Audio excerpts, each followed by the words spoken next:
안녕하세요. 네, 반갑습니다. 이제 새로운 과정이 이제 시작이 됐어요. 이제 6, 7, 8 열심히 하는 학생들도 있고, 오늘부터 이제 새롭게 이제 저하고 만나는 사람들도 있는데, 이 반이 이제 화학 심화반입니다. 이제 심화반인데, 이걸 갖다가 이제 조금 이제 생각을 해서 여러분들이 어떻게 생각하냐면, 이론반을 갖다가 우리가 이제 한 석 달 동안 봤어요. 그죠? 그러면 그 석 달 동안 이론반 본 거, 그 외에 또 이제 우리가 이 책에 이제 한 500페이지 정도 되잖아요. 그죠? 이걸 이제 이론반으로 봤는데, 한 500페이지 분량만큼의 그런 내용들이 또 있지 않을까? 예? 예, 그렇게 이제 생각하는 사람들이 있거든요. 근데 이 심화반은 사실은 뭐냐면 이회독 개념이에요. 그러니까 무슨 말이냐? 이회독 개념인데 차이가 있다는 얘기는 무슨 말이냐면 쉬운 부분은 가급적이면 좀 스피드하게 넘어가려고 합니다. 물론 중요한 부분은 다시 한번 설명을 하겠고요. 그 다음에 이제 중요한 부분이나 어려운 부분은 다시 한번 디테일하게 설명을 합니다. 그 다음에 개념 수업을 하다가 제가 이제 그 개념에 해당하는 예시를 가급적이면 좀 많이 들려고 해요. 이론반 때보다. 그 다음에 단원별로 문제를 좀 몇 문제 풀어보고 넘어갈 겁니다. 그렇죠? 그게 이제 심화반이라고 보시면 되겠습니다. 공무원 시험이 이제 오랫동안 이제 시행이 되다 보니까 많은 문제들이 나왔어요. 그래서 대부분 문제 유형은 이제 비슷한데, 이제 조금 독특한 유형들, 그죠? 이제 우리가 그것들, 예를 들어서 혼성 오비탈도 이론반에서는 간단하게 봤어요. 그렇지만 이제 심화반에서는 혼성 오비탈도 원리서부터 조금 자세하게 한번 볼 겁니다. 왜 이런 혼성 오비탈이 나타나는지. 그죠? 요걸 자세히 볼 거고요. 그러다 보니까 이제 비공개 문항들을 갖다가 한번 보면 SP 혼성 오비탈이 SP3 혼성 오비탈이 왜 SP 혼성 오비탈보다 에너지가 더 큰지. 그죠? 이런 것들도 한번 따져봐야 되고, 그 다음에 우리가 이제 기존에 있던 학생들은 저하고 이제 공부를 했어요. 강산 강염기 중화 반응에서 알자 이온 반응식. 그죠? 요것들은 여러분들이 많이 봤었는데, 약산 강염기 중화 반응 또는 강산 약염기 중화 반응에서 알자 이온 반응식. 그죠? 요것들은 개념이 좀 다르거든요. 예, 그런 것들도 우리가 이제 심화반에서 조금 한번 살펴보도록 할 거예요. 그러니까 이 책이 여러분들 공무원 시험에 최적화된 교재입니다. 그러니까 기출문제에 해당하는 개념들 플러스, 그죠? 이제 나중에 이제 제가 얘기할 거예요. 기출문제보다 심화된 개념들, 그 다음에 평소에 이제 여러분들이 다뤄보지 않았던 그런 구석진 곳에 있는 개념들까지 총 다 포함이 되어 있는 그런 책이에요. 그래서 이 책에 있는 개념 플러스 문제, 거기다가 기출문제까지 포함을 하면 여러분들 공무원 시험 준비는 거의 한 80% 정도는 끝났다고 봐야 돼. 그 다음 나머지 20%를 이제 나중에 이제 실전 모의고사나 동영 모의고사나 이런 데서 문제 연습만 조금 해주면 될 겁니다. 아시겠죠? 그것들만 하면 충분히 다 만점 받을 수가 있어요. 여러분들 이제 2회독을 하게 되면, 기존에 이제 1회독 한 학생들 2회독을 하게 되면 기존에 이제 이해가 안 갔던 그런 부분이 이제 점점 이제 이해가 좀 되기 시작을 할 겁니다. 이해가 안 갔던 부분 이제 이해가 좀 갈 거예요. 그러니까 예를 들어서 이제 수업을 하다 보면 이해가 안 갔던 부분이 저게 저거였구나, 이런 내용들이 이제 점점 늘어나게 될 겁니다. 그래서 1회독 때 이해가 안 갔던 부분이 2회독 때 이해가 갔다. 그럼 그 부분에 별표를 똑딱 치고 넘어가야죠. 뿌듯하잖아. 그죠? 예, 그렇게 되고 3회독을 하게 되면 그런 부분이 또 나오게 되는 거고요. 4회독이 되면, 그죠? 이제 1, 2, 3, 3회독 하는 동안에 이해가 안 갔던 그런 부분이 4회독을 하게 되면 조금 더, 그죠? 거기서 이해가 가는 부분이 조금 더 나오게 되는 거고요. 그죠? 그래서 1회독, 2회독, 3회독, 4회독 하면 할수록 여러분들이 이해가 안 갔던 개념들이 여러분들 많이 이해가 갈 거예요. 그래서 5회독까지 오면 여러분들 기존에 했던 것보다, 그죠? 여러분들이 정말로 약한 부분이, 약한 개념들이 딱 압축이 될 겁니다. 아시겠죠? 그 부분을 갖다가 이제 중점적으로 계속해서 이제 반복을 하시면 되는 거고요. 그 다음에 이제 문제 얘기인데 2회독 때부터는 여러분들이 이제 문제를 조금 건드리면서 넘어가야 돼요. 근데 여기 있는 문제가 그렇게 호락호락하지 않습니다. 호락호락하지 않는 게 아니라 수준이 높아요. 꽤 높아요, 여러분들. 그래서 2회독을 하더라도 다 풀리지 않을 겁니다. 작년에 했던 사람들을 제외하고는. 그죠? 2회독을 하더라도 이제 다 풀리진 않을 거니까, 문제를 한번 풀어보고요. 진짜 이해가 안 간다, 손을 못 대겠다, 이런 문제들은 그냥 패스하고 넘어가세요. 여러분들. 아시겠죠? 뭐 패스하고 넘어가시고, 나중에 3회독을 하게 되면 이해가 안 갔던 개념들이 이해가 되면서 그 문제들이 조금 더 풀리게 되고, 4회독이 되면 또 이제 이해가 안 갔던 부분들이 이해가 가면서, 그죠? 그런 문제들이 조금 더 풀리게 되는 거고, 그러면서 나중에는요, 자신도 모르게 이 책에 있는 문제들이 다 풀리게 될 겁니다. 1, 2, 3, 4, 5회독을 하는 동안. 아시겠죠?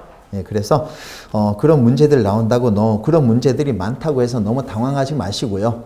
그죠? 패스할 문제는 가급적이면 다 패스해 버리시고요. 아시겠죠? 그 다음에 문제는 반드시 풀어보고 설명을 들으셔야 돼. 저하고 같이 풀면 아무 소용이 없어요. 그러니까 문제는 반드시 풀어보고 설명을 들으셔야 되고요. 그래서 틀린 문제는 저게 저거였구나, 이렇게 이제 여러분들이 파악을 하면서 이해를 하고 넘어가야 되고, 그 다음에 이제 뭐 자기가 이제 맞는 문제다, 그죠? 저는 이제 중요한 문제들 위주로 풀 거거든요. 그래서 자기가 이제 맞춤 문제다. 자기가 만약에 맞춤 문제들은 자기가 푼 거하고 제가 푼 거하고 비교를 한번 해보면서 넘어가세요. 그래서 둘 중에서 조금 더 쉬운 방법, 간단한 방법으로 여러분들이 문제를 풀면 되는 겁니다. 아시겠나요? 그 다음에 제가 이제 방금 얘기했죠. 문제는 반드시 풀고 나서 설명을 들으라고 그랬는데, 그 다음에 문제를 풀고 이해가 안 가는 거 있으면 그 질문 게시판 있죠?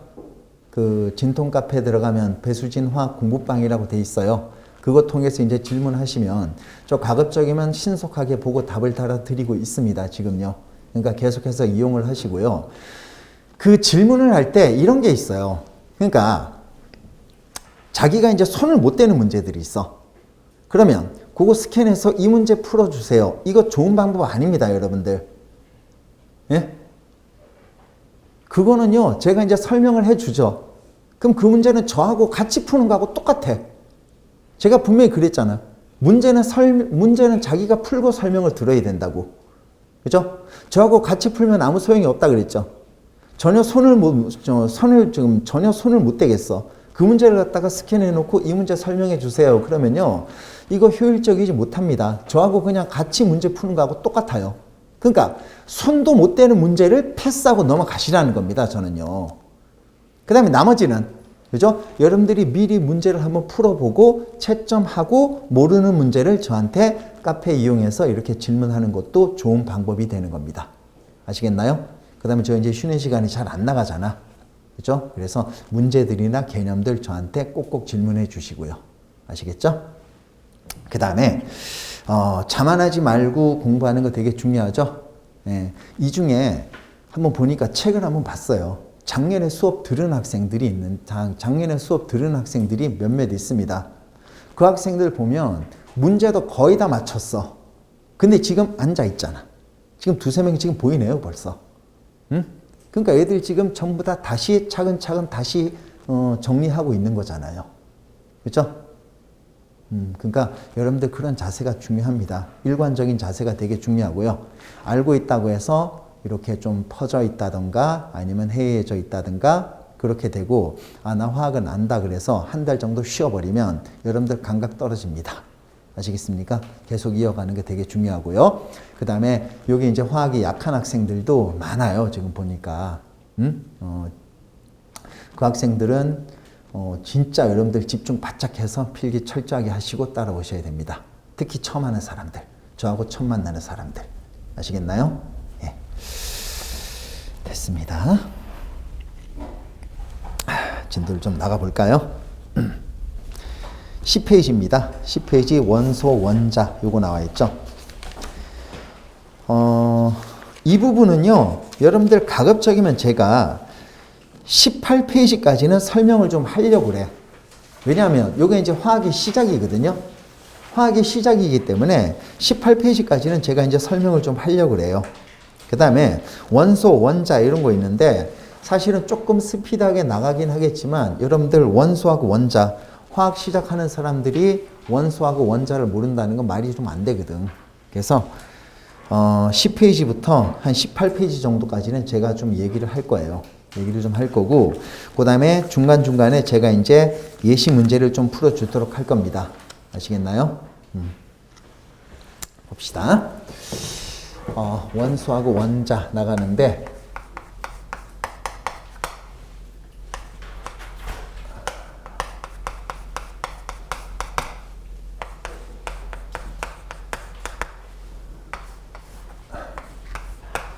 제가 이거 어떻게 하라고 얘기했습니까? 원소하고 원자. 원소하고 원자 비교하고 원자하고 분자 비교하라고 그랬어요. 안 그러면 헷갈린다고. 됐죠? 다 무시하고 원소하고 원자 비교하라고 그랬고 원자하고 분자 비교하라고 그랬습니다. 원소는 무슨 개념? 종류의 개념이다. 그죠? 그 다음에 원자는 무슨 개념이다? 개수의 개념이다. 이렇게 얘기하면 되는 겁니다. 원소는 종류의 개념, 원자는 개수의 개념이다. 라고 얘기하면 되는 거죠. 그래서 예를 들어서 이제 이런 거 한번 보도록 합시다. CH5OH야. 얘는 몇 종류 원소입니까? 탄소, 수소, 산소. 얘는요, 세 종류 원소라고 얘기하면 되는 거죠. 그 다음 몇 개의 원자? 얘는요 9개의 원자가 되겠죠. 이렇게 나오면 되는 거고요. 그 다음에 SOCl 같은 이런 화합물이 있다고 합시다. SOCl2 얘는 몇 종류 원소입니까? 역시 SOCl 역시 세 종류 원소가 되겠죠.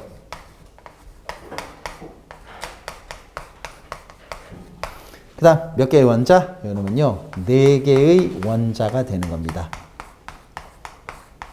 4개의 원자. 됐죠? 그래서 원소는 종류의 개념이고 원자는 개수의 개념이다 라고 얘기를 하면 되는 거예요.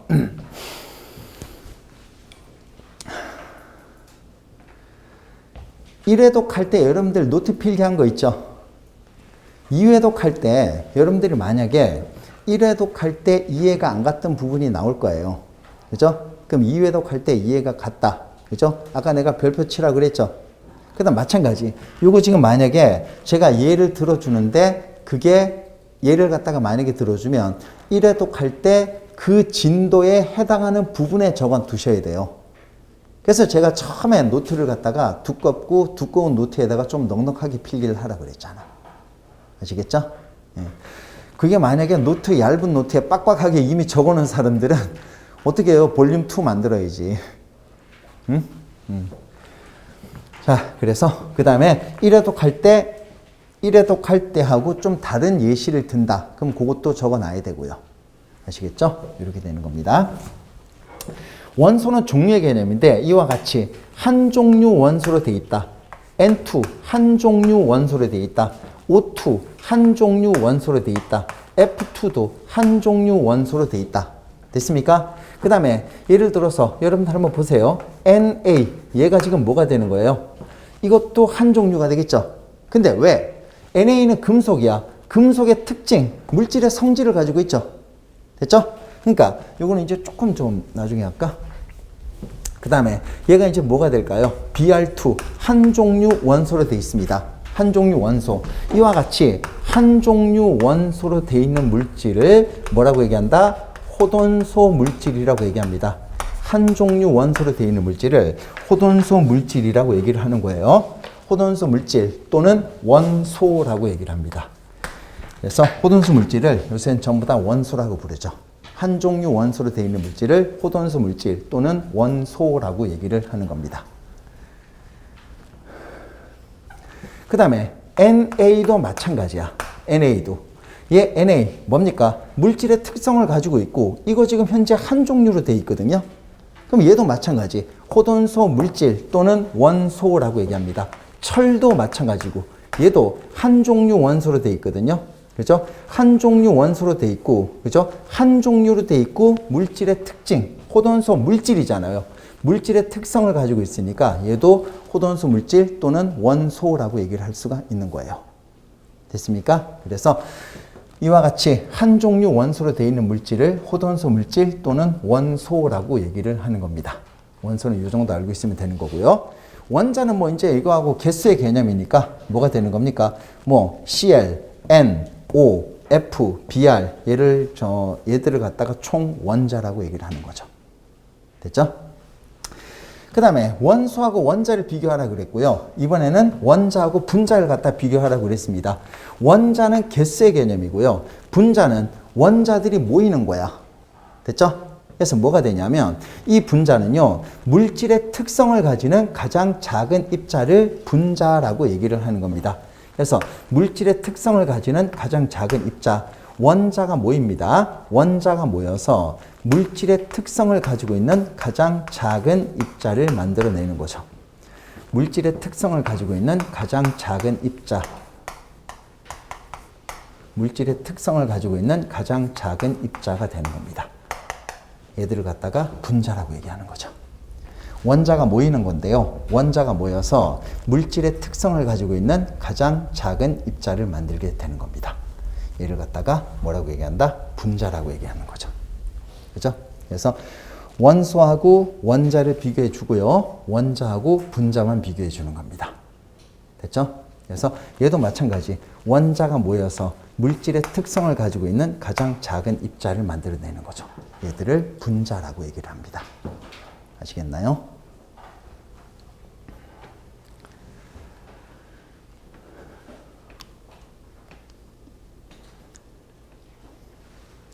화합물은요.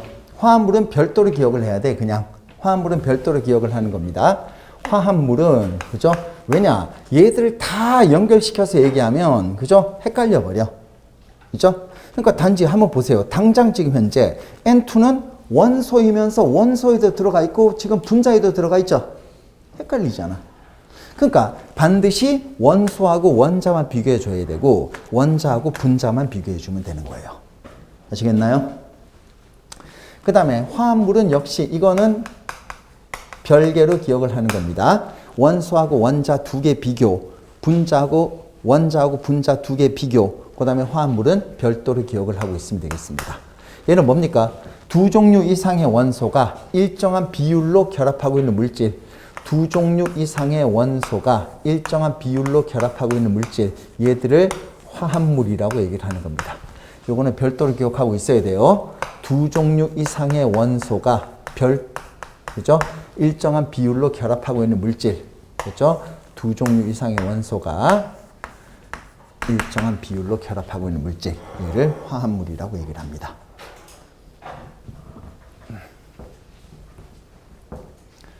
그죠? 일정한 비율이란 얘기는요, 질량비가 있고 몰수비가 있죠. 질량비가 있고 몰수비가 있습니다. 그래서 얘가 이제 어떻게 되냐면 몰수비부터 한번 자세히 한번 보도록 하겠습니다. 몰수비를 한번 볼 것이고 그 다음에 질량비를 한번 보도록 할게요. 몰수비가 지금 현재 얼마입니까? CO2 같은 경우는 1대2가 되고요. CaO 같은 경우는 몰수비는 1대1이 되겠죠. 질량비는 얼마가 될까요? 질량비는요. 탄소하고 산소니까 얼마입니까? 얘는 질량비가 1몰, 얘는 1몰에 지금 현재 2몰이 되겠죠. 그럼 얼마야? 12대 32니까 질량비는 3대 8이 나오는 겁니다. 산소, 그죠? 칼슘의 원자량은 40이야. 산소의 원자량은 16이야. 됐죠? 요걸 갖다가 계산하면 얼마가 나옵니까? 얘는 5대 2가 나오게 되는 거죠. 그죠? 그래서 두 종류 이상의 원소가 일정한 비율로 결합한 물질을 화합물이라고 얘기를 하는 거야. 됐습니까? 그래서 다시 한번 원소하고 원자만 비교할 것, 원자하고 분자만 비교할 것, 화합물은 별도로 비교할 것. 이렇게 되면 안 헷갈릴 거예요. 알겠습니까? 예. 동위원소도 간단하게 한번 보고 넘어가겠습니다. 수소가 돼 있죠. 수소가 이렇게 돼 있어요. 그 다음에 수소가 이렇게 돼 있습니다. 그 다음에 수소가 이런 식으로 돼 있어요. 어떻게 할까요?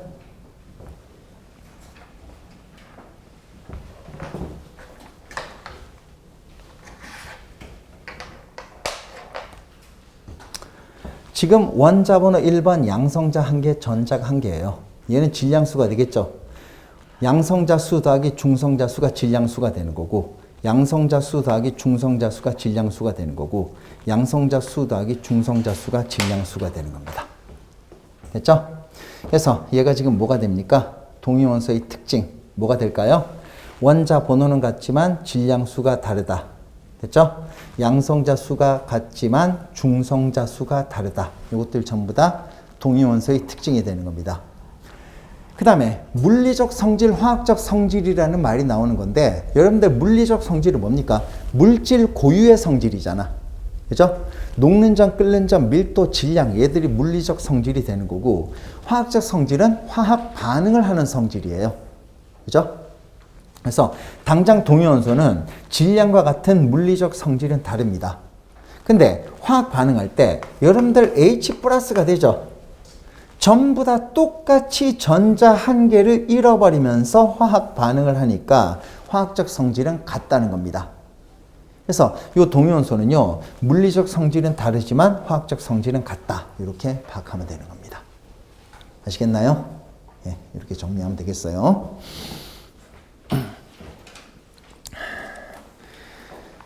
1회독 때 했던 노트를 펴놓고 하면서 조금 더 다른 예시나 이런 것들은 그 옆에다 적어두면서 진도를 나가는 게 제일 좋은 방법이 되는 겁니다. 그렇지만 그게 안 되고 1회독 때 노트를 너무 빡빡하게 필기한 사람들은요, 그죠? 뭡니까? 볼륨 2 만들어야 돼, 반드시. 아시겠죠? 그 다음에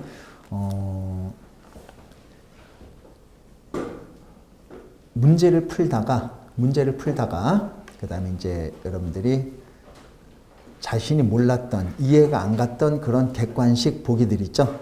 그 객관식 보기들도, 그죠? 그 진도에 해당하는 부분, 노트에서 그 진도에 해당하는 부분에다가 반드시 쓰면서 넘어가야 되는 거고요. 하여튼 노트를 단권화시키면서 나가세요. 아시겠죠? 예. 한 장 넘기면, 동중원소는요, 말 그대로 질량만 같은 게 이제 동중원소가 되는 겁니다. 그건 뭐 그냥 한번 읽어보고 넘어갈게요. 동소체는 뭡니까? 같은 원소로 되어 있지만, 그죠? 원자나 분자의 배열이 달라서 성질이 달라지는 거야. 그러니까 우리가 얘기했던 탄소, 뭐가 있습니까? 다이아몬드와 흑연. 같은 원소로 되어 있지만 뭐가 되는 겁니까? 배열이 다르잖아. 원자 배열이 다르니까 모양도 다르고 성질도 달라져요. 그죠? 그래서 같은 원소로 되어 있지만 배열이 다릅니다. 원자 배열이 달라서 성질이 달라지는 물질, 요거를 동소체라고 얘기하는 거야. 그 다음 여러분들 S8이 뭡니까?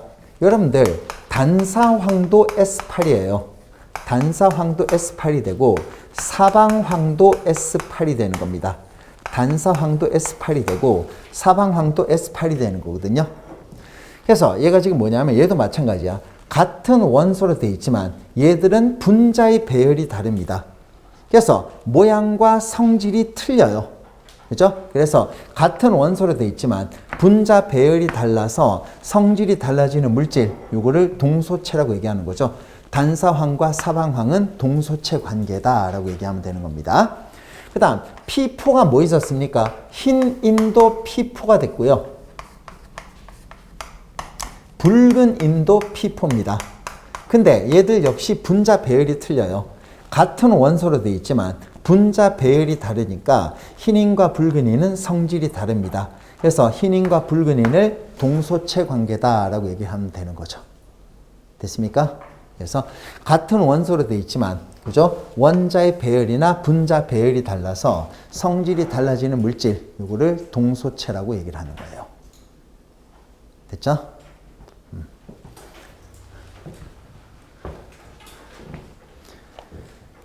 그 다음 기본 법칙인데요. 얘도 마찬가지야. 기본 법칙. 질량 보존 법칙은 뭡니까? 반응 전의 질량과 반응 후의 질량의 합은 같다. 그죠? 이게 질량 보존 법칙이야. 얘들은 그냥 한번 보고 넘어가도록 할게요. 이런 것들은 쉬우니까 빨리 보고 넘어갑시다. 질량 보존 법칙. 반응 전의 질량과 반응 후의 질량이 똑같다. 그걸 다른 말로 해석하면, 그죠? 반응 전 원자의 개수와 반응 후 원자의 개수가 똑같으면 반응 전과 반응 후의 질량이 똑같은 질량 보존 법칙이 성립을 하게 되는 거죠. 됐습니까? 이게 질량 보존 법칙. 그 다음 일정 성분비 법칙은요. 두 물질이 결합해서 하나의 화합물을 만듭니다. 두 물질이 결합을 해서 하나의 화합물을 만들 때, 그죠? 뭐가 되는 겁니까? 일정한 질량비로 결합한다. 그래서 항상 예를 드는 가장 만만한 예가 탄소하고 산소가 만나서 CO2가 만들어지는 거잖아요. 그래서 탄소 1몰의 질량은 12g이 되고 산소 1몰의 질량은 32g이 되는 거죠. 그죠? 그래서 얘들이 만나서 뭐가 되는 겁니까? CO2 44g이 만들어져요. 그죠? 근데 결국은 뭡니까? 12g과 32g이, 그죠? 탄소와 산소가 만나서 CO2가 만들어질 때 12대 32의 질량비로 결합한다는 거죠. 12g과 32g, 즉 3대 8의 질량비로 결합한다. 이걸 일정 성분비 법칙이라고 얘기하는 겁니다. 됐죠? 배수 비례의 법칙은 뭡니까?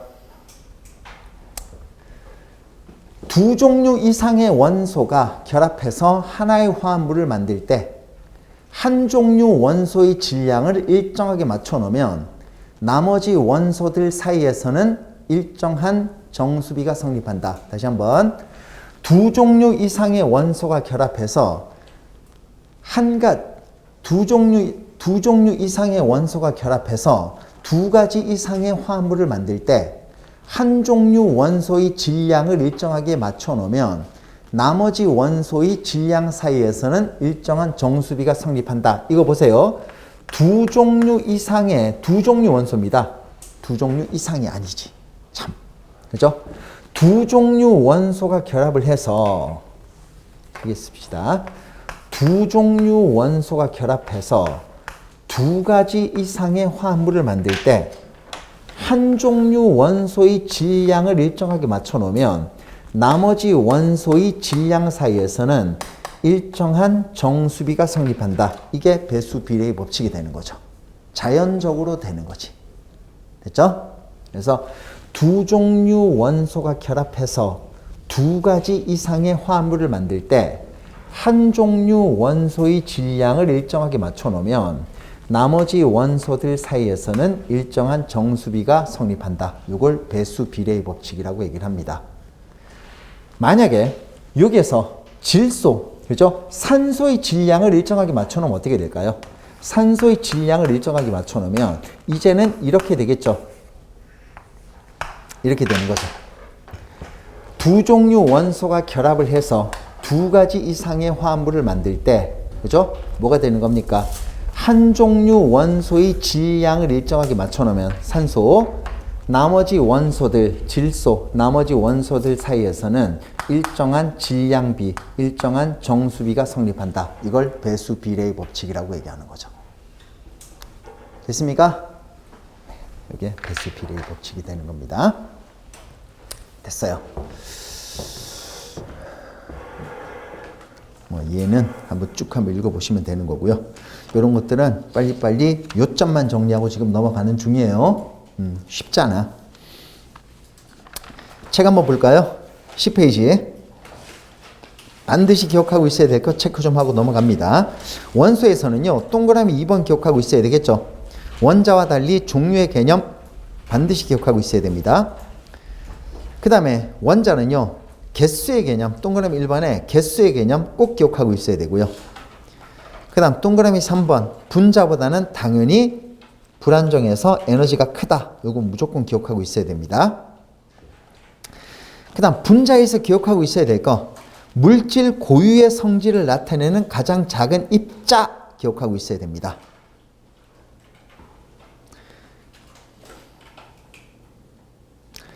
그 다음 18쪽 비활성 기체의 경우에는 단원자가 분자를 이룰 수가 있습니다. 됐죠? 그래서 18쪽은요, 단원자, 분자라고 얘기를 하잖아요. 그 다음, 화합물에서 기억하고 있어야 될 거는요, 뭡니까? 두 종류 이상의 원소가 일정한 비율로 결합해서 생성된 순수한 물질 기억하고 있어야 되는 거고요. 동위원소에서 기억하고 있어야 될 거는 동그라미 2번 특징, 기역, 니은, 디귿 기억하고 있으면 되겠습니다. 이거 이론만 설명할 땐 다 원리서부터 다 했어요. 그 다음 12페이지에 동중원소에서, 그죠? 얘는 단지 질량만 같다. 동그라미 2번 기억하고 있어야 되는 거고요. 동소체는 같은 원소로 되어 있지만, 그죠? 호돈수 물질 중에서 같은 원소로 되어 있지만 분자 또는 원자의 배열이 달라서 성질이 다른 물질 기억하고 있으면 되겠습니다.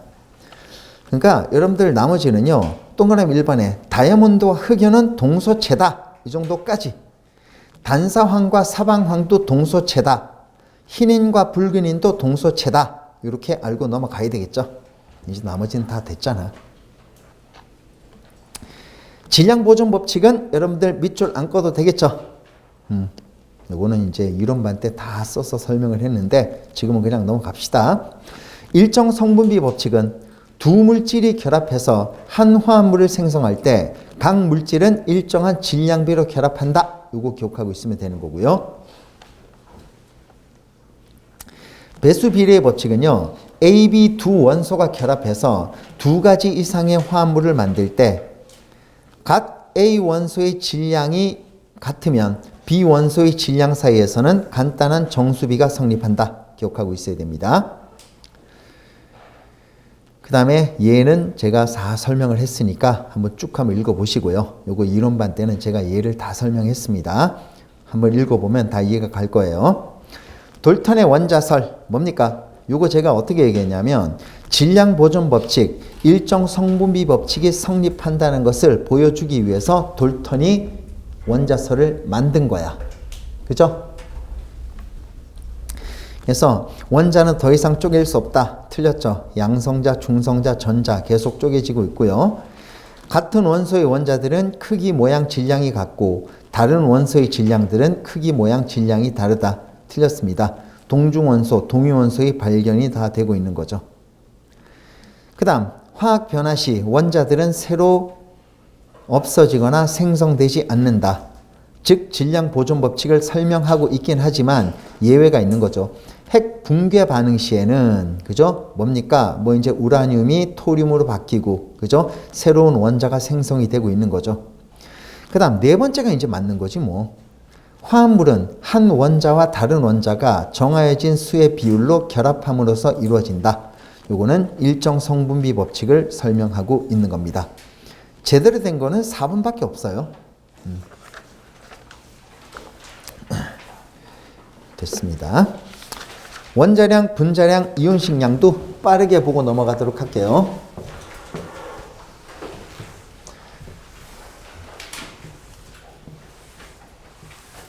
다음 시간부터는 이제 좀 심화 개념이나 심화적인 예시나 이런 것들이 많이 들어갈 거야. 근데 오늘은 첫 시간이기 때문에 그렇게 이제 여러분들 큰 차이는 못 느낄 거예요. 물론 차이를 느끼긴 하겠지만 이따 수업하다 보면. 원자량은 뭡니까? 원자들의 질량비를 원자량이라고 얘기했었죠. 그죠? 그래서 뭐가 있었습니까? 원래 수소 원자 한 개 질량이 1.67 곱하기 10의 마이너스 24승. 그죠? 근데 탄소 원자 한 개 실제 질량은 2 곱하기 10의 마이너스 23승. 산소 원자 한 개 실제 질량은 2.7 곱하기 10의 마이너스 24승 되는 겁니다. 왜 탄소를 갖다 기준으로 삼았는가? 이것도 이제 설명했었는데 지금은 이제 여러분들 이렇게만 알고 있읍시다. 탄소 원자 한 개 실제 질량을 12로 정하고 요놈을 기준으로 정한 거죠. 그 다음 이제 얘만 보면 수소, 뭐 계산기 두드려도 똑같은 값이 나온다 그랬잖아요. 수소의 질량은 탄소 질량의 12분의 1밖에 안 돼. 그래서 탄소가 12가 나오니까 수소는 얼마가 나오냐면 1이 나오게 되는 거고요. 그 다음 산소 질량은 탄소 질량의 3분의 4배야. 그래서 탄소가 12면 산소는 16이 나오는 겁니다. 그죠? 그래서 얘를 원자량이라고 얘기를 하는 거죠. 무슨 말입니까? 탄소의 질량을, 그죠? 탄소 원자 한 개 실제 질량을 12로 치환을 해놓고 나머지 원자들의 질량을 비례값으로 표현한 것, 얘를 원자량이라고 얘기하는 겁니다. 얘를 원자량. 원자량을 이용해서 계산하면 되게 계산이 편하다라고 얘기를 했고요. 됐죠? 그래서 거기 지금 보면 괄호 2번에 나와 있는 거죠. 탄소 원자의 질량을 12로 정하고 나머지 원자들의 질량을 비례값으로 표현한 것, 얘를 원자량이라고 얘기합니다. 원자량이 필요한 문제는 원자량이 반드시 주어집니다. 그러니까 원자량을 따로 여러분들이 외울 필요는 없다는 얘기예요. 원자량이 필요한 문제는 원자량이 주어지니까 따로 외울 필요는 없습니다. 평균 원자량은요, 그죠? 요거 지금 뭐라고 그랬습니까? 14페이지 맨 밑에 이것도 이제 계산을 했었는데 예전에 지금 그냥 한번 보면서 넘어가죠. 염소가 35짜리, 그죠? 35짜리 원자량을 갖고 있는 염소가 75%가 존재하고 37짜리 원자량을 갖고 있는 염소가 25%가 존재를 합니다. 그죠? 그때 염소의 원자량을 35라고 얘기하기도 웃기고 37이라고 얘기하기도 웃기니까 평균을 낸다 그랬어요. 그래서 뭐가 나오는 겁니까? 35짜리 원자량을 갖고 있는 염소가 전체 100% 중에서 75%를 차지하고 있고 요거 더하기 37짜리 원자량을 갖고 있는 염소가 전체 100 중에서 25%를 차지하고 있습니다. 그래서 평균 원자량이 얼마다? 35.5다라고 얘기를 했어요. 요거 이제 우리 책에 문제도 나와 있지만 이건 뭐라고 그랬습니까? 지구상에 35.5짜리 원자량을 갖고 있는 염소가 지구상에 몇 퍼센트가 있다고요? 0, 25, 75, 100 몇 퍼센트입니까? 지구상에는 35하고 37밖에 없죠. 근데 원자량을 35라 그러기에도 웃기고 37이라 그러기에도 웃기니까 걔를 갖다가 평균 내서 평균 원자량이 35.5입니다. 그래서 염소의 원자량이 얼마냐 이렇게 물으면 35.5다 이렇게 대답은 하지만 지구상에 35.5짜리 원자량을 갖고 있는 염소는 존재하지 않는다라고 얘기했어요. 됐습니까? 이렇게 얘기했습니다.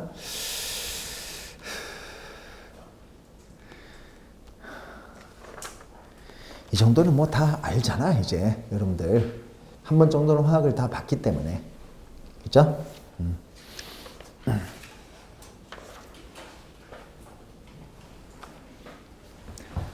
그 다음 여러분들 이거 한번 보세요. 분자량은 뭡니까? 원자량의 합을 분자량이라고 얘기하죠. 원자량의 합을 이제 분자량이라고 얘기하는데 생각 한번 잘 해봅시다 우리. 예를 들어서 C2H6다. 얘 분자량 얼마입니까? 탄소 원자량 12가 그죠? 2개가 있는 거고 수소 원자량 1이 몇 개 있습니까? 6개가 존재하는 거죠. 그렇죠? 그래서 C2H6의 분자량은 얼마다? 30이다 라고 얘기하면 되는 거고요. 마찬가지 C2H5OH에서 얘 분자량이 얼마가 나옵니까? 얘는요 탄소 원자량 12가 2개가 있고요 수소가 지금 현재 6개야 그렇죠? 수소 원자량 1이 6개가 존재하고 더하기 산소 원자량 16이 나오고 있는 거죠. 그죠? 그래서 얘 분자량이 얼마가 나옵니까? 46이 나온다. 이게 분자량이라고 얘기하면 되는 겁니다.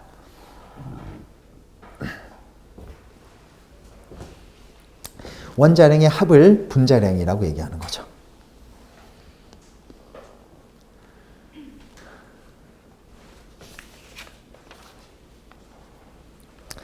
그 다음 역시 평균 분자량도 나오죠.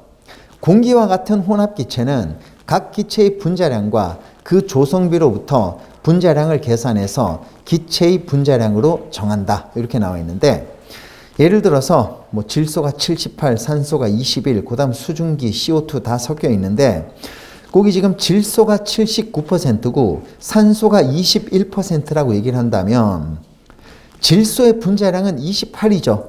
산소의 분자량은 32야. 그래서 28짜리 질소의 분자량, 질소 28이 얼마입니까? 전체 100 중에서 79%를 차지하고 있고 요거 더하기 산소의 분자량 32가 전체 100% 중에서 21%를 차지하고 있습니다.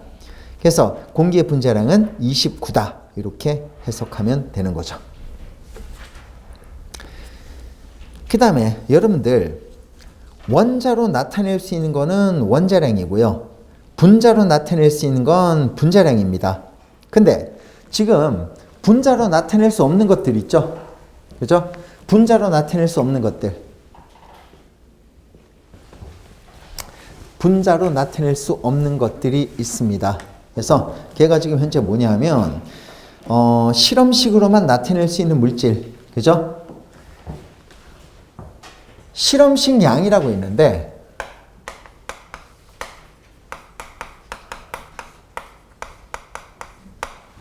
분자로 나타낼 수 없는 화학식의 화학식 양이에요.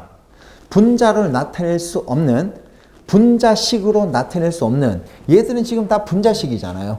얘들은 C2H6 한 분자, C2H5OH 한 분자 이렇게 나올 수 있잖아요. 그죠?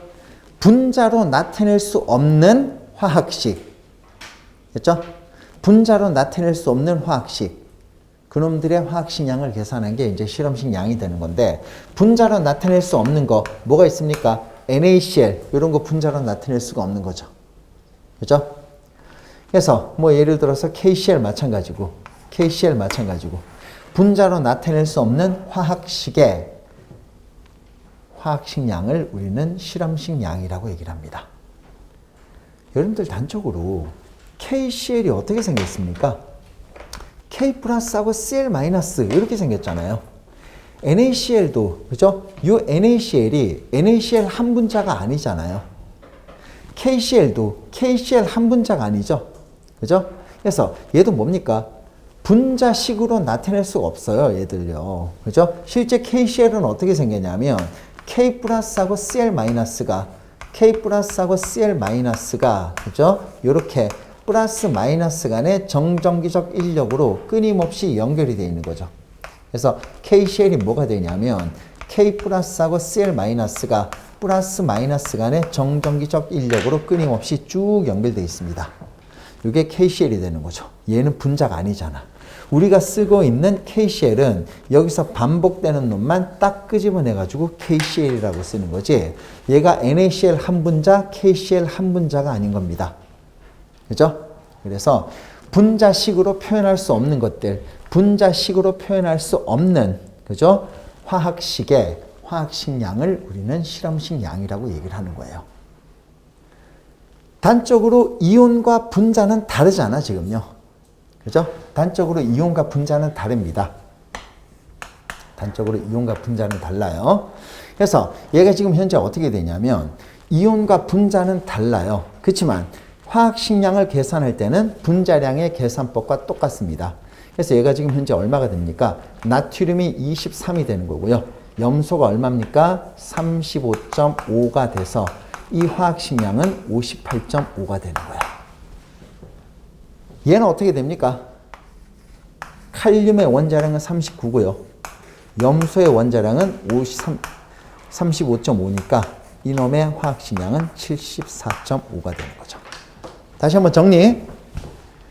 분자식으로 나타낼 수 없는 화학식의 화학식 양을 실험식 양이라고 얘기를 합니다. 이걸 실험식 양이라고 얘기를 하는 거예요. 실제로 이온과 분자는 다릅니다. 이온과 분자는 달라요. 그죠? 이온과 분자는 다르지만 실제 화학식량을 계산할 때는 그죠? 분자량의 계산법과 똑같이 계산해 준다. 이렇게 나오는 거죠. 얘가 실험식 양이 되는 겁니다. 하시겠나요? 됐습니다. 책 한번 보면 여러분들 원자량은 뭡니까? 원자들의 질량 B라고 돼 있죠. 이거 알고 있어야 되고요. 평균 원자량은 받고, 분자량은요, 분자를 구성하는 원자량의 합이다. 이거 기억하고 있어야 되고요. 그 다음 실험식 양에서 기억하고 있어야 될 거는요, 괄호 3번 기억하고 있어야 되겠죠. 이온과 분자는 다른 개념이다. 그렇지만 이온식 양을 계산할 때는 분자량과 같은 방법으로 계산한다. 됐죠? 이렇게 알고 있으면 되는 겁니다. 됐습니까? 네.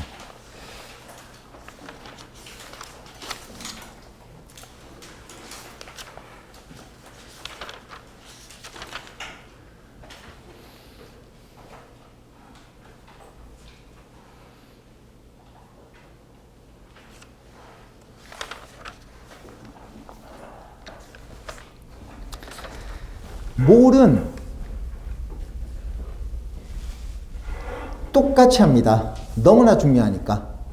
몰은 똑같이 할게요. 몰은 똑같이 진행할 겁니다. 지금까지 본 거는요, 생략할 거 생략하고 요점 정리식으로 이렇게 쭉쭉 했지만 몰은 똑같이 하겠어요. 똑같이 하고 그 다음에 얘도 조금 다르게 들 것이고요. 관련 예제 문제도 여기서 들도록 하겠습니다. 그래서 몰은 똑같이 진행을 할 거예요.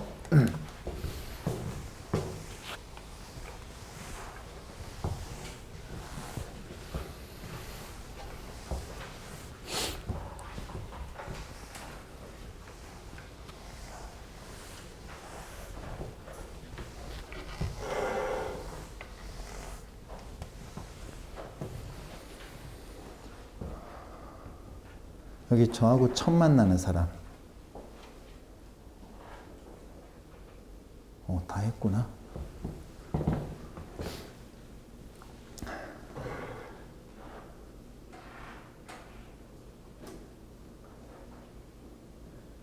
간혹 가다가 제가 이제 눈이 좀 안 좋아가지고, 예, 다 저 뒤쪽에 있는 학생들은 뭐 막 퍼져 보일 때도 있어. 어쩔 때 보면. 몰은 똑같이 하겠습니다. 여러분들 1몰이 뭐냐? 1몰부터 차례대로 한번 보도록 하겠습니다. 1몰. 저기는 정리를 해야 되니까 설명은 여기다 갈게요. 여러분들 탄소 원자 한 개 실제 질량이 2 곱하기 10의 마이너스 23승g이에요. 얘를 갖다가 뭐라고 치환해서 쓰고 있었습니까? 우리는 12라고 치환해서 쓰고 있었습니다. 그죠?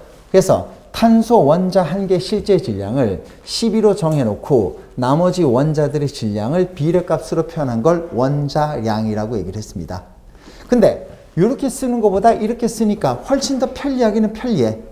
근데 지금 비례값이니까 단위를 못 붙이는 거죠. 단위를 붙이면 너무나 편리하다는 얘기야. 그죠? 그래서 단위를 붙이면 너무나 편리하다. 예를 들어서 뭐 이제 저하고 이제 어떤 학생, 그죠? 저기 있는 남학생이 우리들이 이제 몸무게를 측정했더니 내가 100kg고 50kg가 나온 거야. 그죠? 그렇다고 해서 그럼 우리들의 질량 비가 몇 대 몇입니까? 2대 1이겠죠. 2대 1인데 그렇다고 해서 나 2g, 1g 그렇게 얘기할 수 없잖아. 그래서 비례값이니까 그죠? 되게 편리하기는 편리해. 원자량은 되게 편리하기는 편리한데 얘가 지금 비례값이니까 단위를 못 붙여요. 그죠? 여기다가 단위를 붙이면 너무나 편리하겠지. 그죠? 그럼 단위를 한번 붙여보자는 얘기야. 실제 한 개 질량을 몇 개를 묶으면 6 곱하기 10의 23승계를 묶으면 뭐가 되는 겁니까? 이게 싹싹 사라지면서 12g이 나오게 되겠죠. 되나요? 그래서 이때 이거를 뭐라고 얘기합니까? 얘를 1몰이라고 얘기하는 겁니다. 1몰 또는 뭐라고 얘기한다? 아보가드로의 수다. 이렇게 얘기하는 겁니다. 그래서 1몰의 개수가 몇 개냐? 6 곱하기 10의 23승계. 더 정확히 얘기하면 6.02 곱하기 10의 23승계.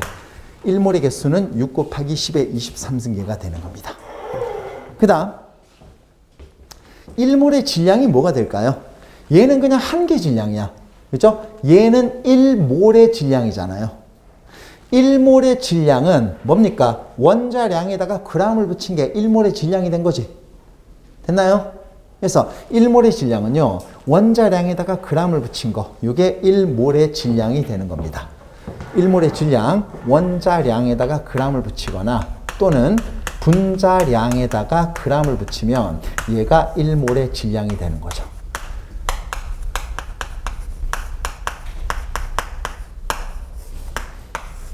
원자량에다가 g을 붙이거나 또는 분자량에다가 g을 붙이면 1몰의 질량이라고 얘기할 수가 있는 겁니다.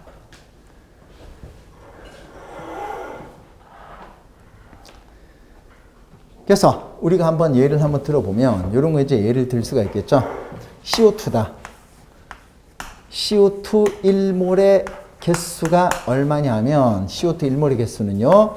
6 곱하기 10의 23승계가 되겠습니다. 그 다음에 CO2 1몰의 질량은요. 분자량이 되겠죠. 분자량은 원자량의 합이에요. 원자량의 합, 분자량을 계산했더니 44가 나왔습니다. 이 분자량에다가 g을 붙인 게 1몰의 질량이 되는 겁니다. 됐죠? 그러면 2몰의 질량과 2몰의 개수를 한번 구해보면 2몰의 개수는 얼마가 될까요?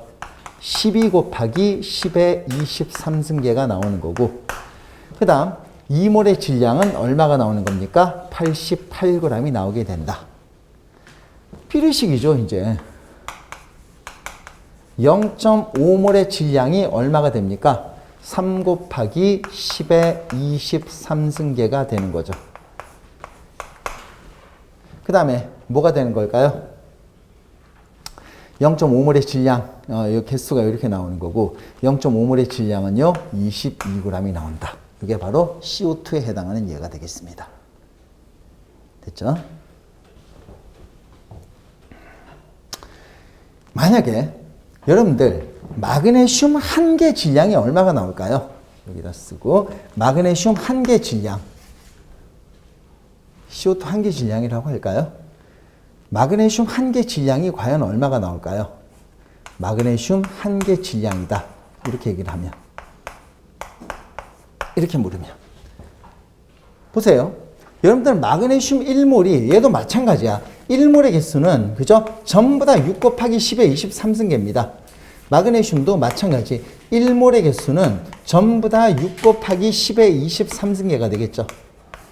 1몰의 질량은 분자량에다가 g을 붙이거나 원자량에다가 g을 붙이면 얘가 전부 다 1몰의 질량이라고 얘기할 수가 있는 거고요. 됐습니까? 그러면 얘가 지금 이제 마그네슘 한 개 질량이라고 그랬으니까 한 개 질량 얼마가 되겠습니까? 여기다가 1을 갖다가 집어넣으면 되겠죠. 여기 1이 되면 되는 거야. 한 개 질량은 6 곱하기 10의 24승계가 23승계가 24g이 됐으니까 한 개 질량은 얼마가 됩니까? 요게 1이 되면 되겠죠. 얘가 1이 되면 되는 거야. 1이 되면 되는 거니까 얼마입니까? 양변을 6 곱하기 10의 23으로 나눠주면 되겠죠. 그래서 24를 얼마로 나눈다? 6 곱하기 10의 23승계로 나눠주면 얘가 결국은 마그네슘 한 개 질량이라고 얘기할 수가 있는 겁니다. 조금 더 친절하게 쓸 사람은 4 곱하기 10의 마이너스 23승g이다. 이렇게 쓰면 되는 거고요. 됐죠?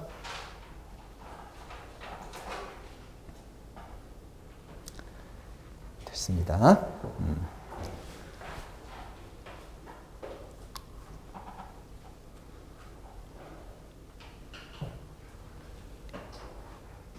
그러면 이거 한번 봐봐.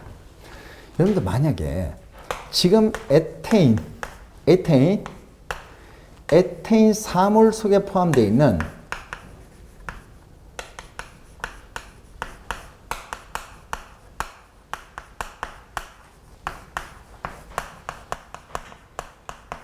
에테인 3몰 속에 포함되어 있는 수소 원자의 개수가 얼마가 될까요?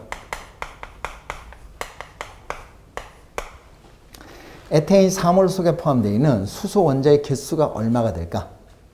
그럼 얘 이렇게 해줘야지. 에테인 4몰이니까 에테인 4몰은 이렇게 나오면 되는 거죠. 그죠? 에테인 사물 속에 포함되어 있는 수소 원자의 개수. 분명히 제가 이제 만약에 4CO2 이렇게 얘기했을 때, 그죠? 얘는 뭡니까? 여기 있는 작은 수는 바로 앞에 놈만의 몰수라고 얘기했어요. 그죠?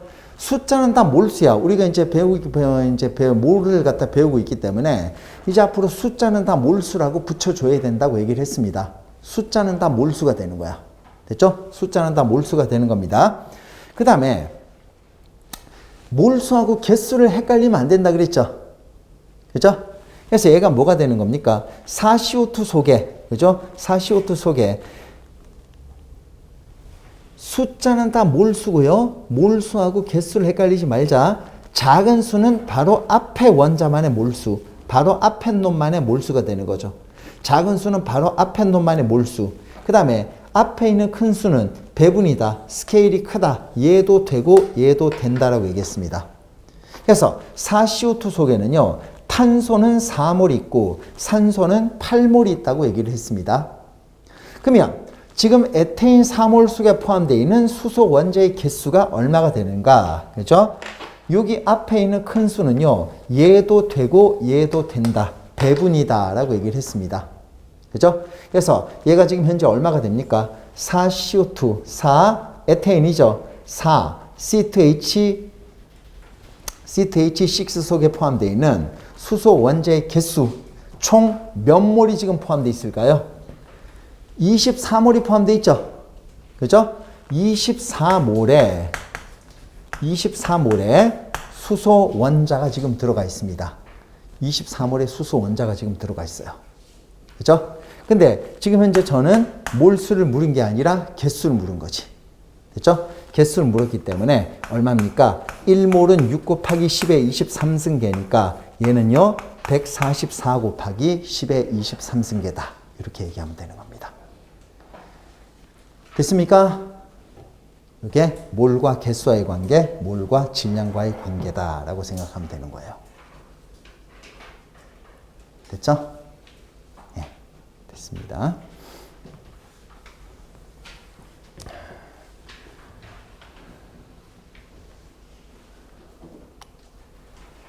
연습하는 건 다 적었죠? 네.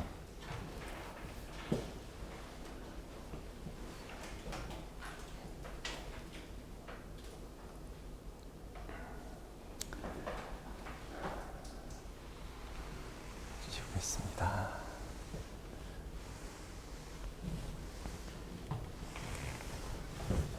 그 다음, 이제 몰과 부피와의 관계가 나오는데, 몰과 부피와의 관계, 그죠?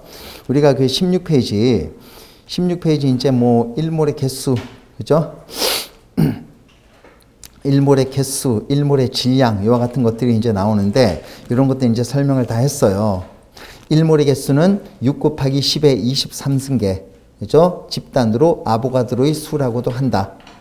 1몰의 질량은 원자, 분자, 이온의 화학식 양에 g을 붙인 값이다. 요거 다 얘기했고요. 그 다음에 우리 관로 2번에 물 분자 한 개의 질량이 얼마다. 물 분자 4몰 속에 포함되어 있는 수소 원자의 개수는 얼마다. 요거 다 얘기했잖아요. 그래서 얘를 조금 다른 걸로 예를 든 거야. 됐습니까? 아시겠죠? 예. 됐습니다. 몰과 부피와의 관계. 몰과 부피와의 관계는 우리가 조금 다르게 유도를 한번 해볼 거야. 조금 다르게 유도를 한번 해볼 테니까 요거는 조금만 쉬었다 갑시다. 아시겠죠?